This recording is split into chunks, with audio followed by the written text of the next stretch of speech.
News చూస్తున్నాం. నంద్యాల గిద్దలూరు ఘాట్లో చిరుత సంచారం కలకలం రేపుతుంది. చిరుత దాడిలో మాజీ సర్పంచ్ షేక్ మెహరున్నిసా మృతి చెందడంతో స్థానికంగా విషాదం నెలకొంది.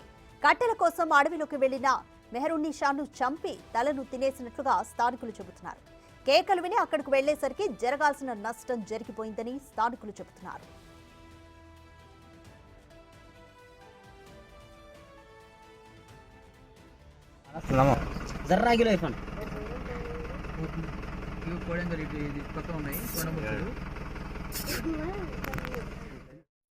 మరోవైపు 4 రోజుల నుంచి చిరుత సంచారం చేస్తున్నట్లు సమాచారం.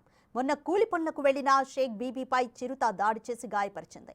దీంతో రంగంలోకి దిగిన అటవీ శాఖ అధికారులు చిరుతను పట్టుకోవడానికి 10 కెమెరాలు 2 బోన్లు ఏర్పాటు చేశారు.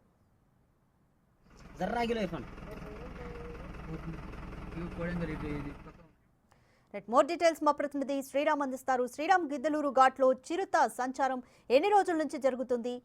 అటవీ శాఖ అధికారులు ఎటువంటి చర్యలు తీసుకోబోతున్నారు? రాధిక, నంద్యాల జిల్లా గిద్దలూరు ఘాటు సమీపంలో పచెర్ల గ్రామ సమీపంలో దారుణ ఘటన చోటు చేసుకుంది. అయితే ఈ రోజు చిరుత దాడిలో మాజీ సర్పంచ్ షేక్ మెహరున్నిసా మృతి చెందడం జరిగింది. అయితే గత కొంతకాలంగా చిరుత తమ గ్రామ సమీపంలో సంచరిస్తున్నట్లుగా గ్రామంలో ఉండేటటువంటి వారు చెప్తున్నట్లుగా తెలుస్తోంది.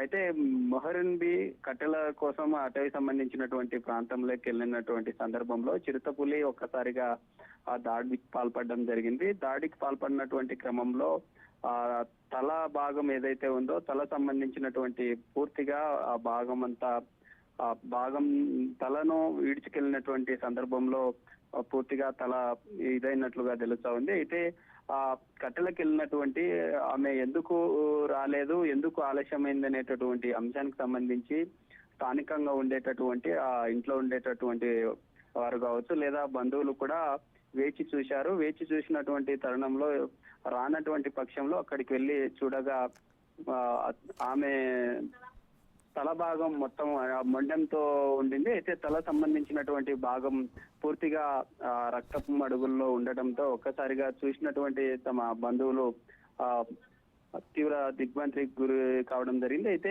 గతంలో కూడా ఈ గ్రామ సమీపంలో అనేక సంబంధించినటువంటి చిరుత సంబంధించినటువంటి ఆనవాళ్ళు గ్రామ సమీపంలోనే తిరుగుతున్న సందర్భాలను కూడా గతంలో అనేక సార్లు అధికారులకు తెలిపినప్పటికీ అధికారులు ఎలాంటి చర్యలు చేపట్టలేదు అంటూ కూడా పూర్తి స్థాయి ఆ గ్రామం ఏదైతే ఉందో గ్రామంలో ఒక్కసారిగా విషాద ఛాయలు అమ్ముకున్నాయని చెప్పుకోవచ్చు. అయితే అటవీ సంబంధించినటువంటి అధికారులు హుటాహుటిన జరిగినటువంటి ప్రదేశం ఏదైతే ఉందో ఆ మెహరున్నిసా వంక ప్రదేశం ఏదైతే ఉందో వంక సంబంధించినటువంటి పరిసర ప్రాంతాలకు చేరుకోవడం జరిగింది. చేరుకొని అక్కడ ఉన్నటువంటి మెహరున్నిసా సంబంధించినటువంటి వాటికి సంబంధించి చిరుత సంబంధించినటువంటి ఆనవాళ్ళకు సంబంధించి ఇప్పటికే అటవీ సంబంధించిన అధికారులు అక్కడికి చేరుకోవడం జరిగింది. అక్కడి నుంచి నంద్యాల సంబంధించినటువంటి ప్రభుత్వ హాస్పిటల్ కూడా తీసుకొని వస్తున్నారంటూ కూడా తెలుపుతున్న పరిస్థితి. అయితే చూడాలి అటవీ సంబంధించినటువంటి అధికారులు రానున్న రోజుల్లో ఎలాంటి